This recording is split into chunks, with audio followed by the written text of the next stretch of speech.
किसी ने बड़े कमाल की बात कही है कि कठोर इतना होता है इंसान की हर चीज झेल जाता है और नरम इतना होता है कि एक शब्द भी उसे चुभ जाता है।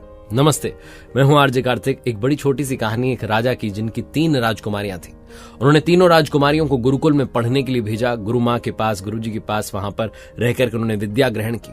2 साल बाद जब वापस तीनों राजकुमारियां राजमहल में आई तो ढोल नगाड़ों के साथ भव्य स्वागत हुआ। राजा ने एक बहुत बड़ी दावत रखी, बहुत बड़ा आयोजन रखा। जब आयोजन संपन्न हुआ तो तीनों राजकुमारियां जो है राजमहल के जो दरबार था, राज दरबार, वहां पधारी।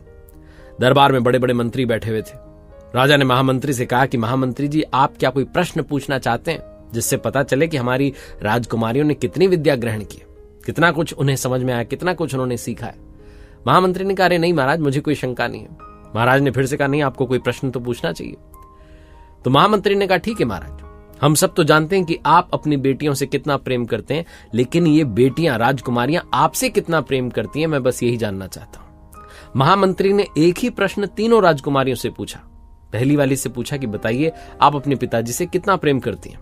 पहली राजकुमारी ने कहा कि मैं पिताजी से इतना प्रेम करती हूं जितना सूर्य धरती से करते हैं। प्रतिदिन आ जाते हैं, प्रकाश फैलाते हैं, यहां सबका जीवन चलता है। सबने तालियां बजाई कि क्या बात है। दूसरी राजकुमारी से यही प्रश्न पूछा गया कि आप अपने पिताजी से कितना प्रेम करती हैं। दूसरी राजकुमारी ने कहा कि मैं महाराज से, पिताजी से उतना प्रेम करती हूं जितना महाराज प्रजा से करते हैं। फिर से तालियां बजी। अब तीसरी राजकुमारी की बारी थी। महामंत्री ने पूछा कि आप बताइए राजकुमारी जी, आप पिताजी से कितना प्रेम करती हैं। तीसरी राजकुमारी ने कहा कि मैं पिताजी से उतना प्रेम करती हूं जितना लोग भोजन में नमक से करते हैं। ये बात सुनने के बाद जो है सभा में सन्नाटा छा गया।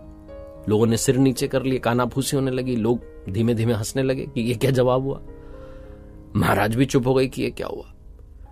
महाराज ने महामंत्री को बुलाया और कहा, सुनो, तीसरी राजकुमारी को फिर से गुरुकुल भेजा जाए।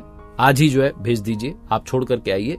इनकी विद्या में कुछ कमी रह गई, इनको थोड़ा और समय वहां बिताना चाहिए, कुछ महीने इन्हें वहां रहने देना चाहिए। आप इन्हें छोड़ के आइए। तीसरी राजकुमारी को भेजा गया। महामंत्री उनको लेकर के गए। जब महामंत्री उनको ले जा रहे थे, छोड़ने के लिए जा रहे थे, विदा कर रहे थे, तो पूछा राजकुमारी से कि राजकुमारी जी, एक बात बताइए, आपका उत्तर तो सबसे सुंदर था, फिर महाराज ऐसा क्यों कर रहे हैं। तो तीसरी राजकुमारी जो थी वो कहने लगी कि पिताजी की कोई गलती नहीं है, दुनिया का ही दस्तूर है।